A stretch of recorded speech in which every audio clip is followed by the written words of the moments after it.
understand that by the voice? That's my son. He should be playing too. Auto. Alright, so thanks for having me here tonight. My name is Hago Jacoby. Anybody knows who I am? Some of you know who I am. Some of you heard of me. Some of you are familiar about me. Some of you don't. Anyway, is everybody Armenian? Fantastic. So it's kind of, just want to make sure that as far as the women and what's up to absolutely, or at least half of it. Or you can be a husband and a wife. Oh, okay. So you have to be some kind of plugged in. The reason I'm here tonight, thank you again for you guys having me doing the beautiful practice and everything else. I had such a great time with each other. Many of you who don't know me is that I was born and raised in Lebanon. Went through the wars. Been shot at. Been rebuilt. Came to Detroit when I was almost 18 years old. So many years old. How old are you? 18? 16.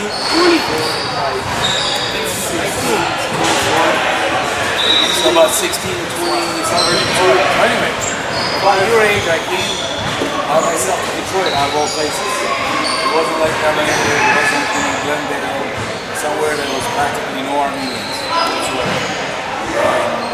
English was my fourth or fifth language. Within the first month I was in Detroit. I was going to high school. And it came in September 1984. End of October was the first snow, I remember that, of 1984. I was jumping in the parking lot with two guys with switchblades. True story. And they wanted my Nike high tops. Some of the guys said it was white. They didn't have that. Nike high tops and my jacket.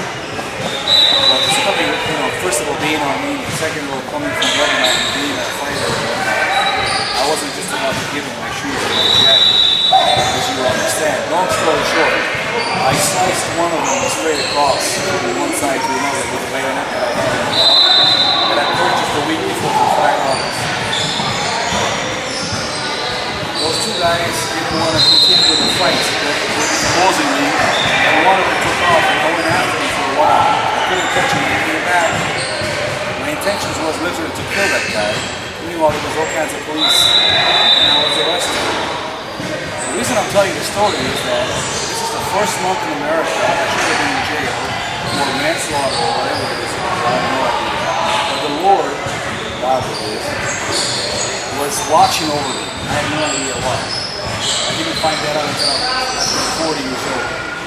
So the guy that I detected in prison or in jail happened to be a Lebanese guy, a Christian Lebanese guy, that 6 months prior to that, I was part of saving his family's village. So when he found out who I was and what I came from and what I had done, literally he gave me the envelope with my mugshots, my fingerprints, all of it. He said, is there anybody I can call for you? And he called my neighbor. My neighbor came and took me, and so my record doesn't exist. Me being arrested. But who does that except God? The point is this. I'm not trying to, it's not a preaching, by the way, I'm not preaching. But ultimately, I became a preacher. Why? I have no idea. After 40-some years old, when I was 43, and being Mr. Vegas, I'm the Vegas fashion guru. I have my clothing line. That's good. So, doing all that I have anything and everything anybody can imagine in life. Except one thing, I thought I was a Christian. I was fighting as a Christian militia. I was an Armenian. I was born Christian, baptized Christian, Muslim Christian. I didn't know that to be a Christian there's actually a walk with God versus just saying that my parents were Christian, I was baptized Christian, and I am Christian. Ultimately, after 40-some years old, something happened, and God literally got a hold of me. He reminded me why He's been saving me all these years. I wasn't killed in Lebanon, I wasn't killed in the Bahamas, I wasn't killed when I was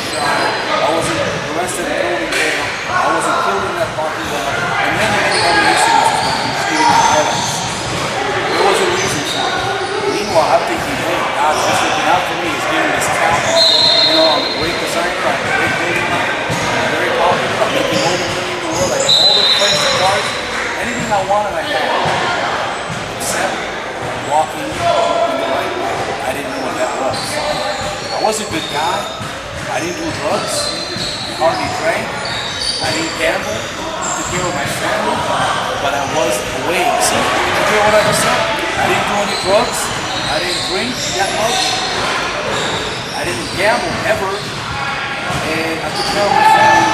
Isn't that what we think that that's what it is, what it takes to be a good guy, but it's deeper than that. What I mean by that is, if many of you here, by show of hands, I mean, just for the heck of it, do you guys consider yourselves Christian? You know, being Armenian, that's why I asked, are you all Armenian? You consider yourselves Christian. At least half of you. What does that mean? What is your purpose? No, there's a purpose. God given us a purpose to be on this earth. Many of you probably have great talent in basketball. Some of you probably don't. Many of you probably have. You know, I don't. But as far as basketball, I have a talent in fashion. I have a talent in speaking. But each one of us has a reason and there's a purpose. What's your purpose? What's your reason? Why are you on this planet? Why are you living in this day, 2014? Why are you born from a Armenian family? Why do you think you're here in Las Vegas?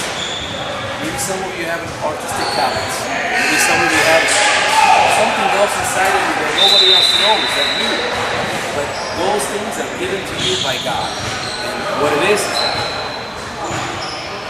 bottom line, all of us here are for a reason. We're here for a purpose. We all have a purpose in life. We need to find out what purpose is. Don't look at me. Don't look at yourself. Ask. That's what I'm trying to tell you. Ask. He will answer.